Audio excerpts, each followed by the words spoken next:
નમસ્કાર મિત્રો, અમારી ગુજરાત ન્યૂઝ ચેનલમાં તમારું સ્વાગત છે. અત્યારે હાલની સૌથી મોટી અને દુઃખદ ખબર સામે આવી રહી છે. ગુજરાતમાં ચોમાસાએ ફરી જોર પકડ્યું છે. સુરતમાં માત્ર 2 કલાકમાં અંદાજે 4 ઇંચ જેટલો વરસાદ નોંધાયો હતો.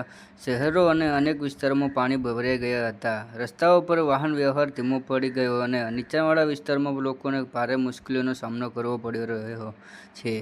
મહાનગરપાલિકા અને અનેક સ્થાનિક તંત્ર પાણીના નિકાલ માટે કામગીરી હાથ ધરવામાં આવી છે. રાજ્યભરમાં પણ વરસાદી માહોલ યથાવત રહ્યો છે. અંદાજે 100 તાલુકામાં મેઘમહેર વરસી રહ્યો છે, જેના કારણે નદીઓ, તળાવો અને ડેમોમાં નવા પાણીની આવક નોંધાઈ છે. ખેડૂતોમાં ખુશીનો માહોલ જોવા મળી રહ્યો છે, કારણ કે વરસાદ ખેતી માટે લાભદાયી સાબિત થઈ રહ્યો છે. હવામાન વિભાગે આજે રાજ્યના 6 જિલ્લાઓમાં રેડ એલર્ટ જાહેર કર્યું છે. ભારેથી અતિભારે વરસાદની શક્યતા વ્યક્ત કરતા લોકોને બિનજરૂરી મુસાફરી ટાળવા, નદી નાળાઓ અને નીચાણવાળા વિસ્તારોમાંથી ન જવાની સલાહ આપવામાં આવી છે. માછીમારોને પણ આગામી દિવસોમાં દરિયો ન ખેડવાની સૂચના આપવામાં આવી છે. રાજ્ય સરકાર અને જિલ્લા તંત્ર પરિસ્થિતિ સતત નજર રાખી રહ્યા છે કે બચાવ દળોને સતર્ક રાખવામાં આવે છે અને જરૂર પડે ત્યાં તાત્કાલિક મદદ પહોંચાડવા વ્યવસ્થા કરવામાં આવી રહી છે. આગામી 24 કલાક રાજ્ય માટે મહત્વપૂર્ણ માનવામાં આવી રહ્યા છે,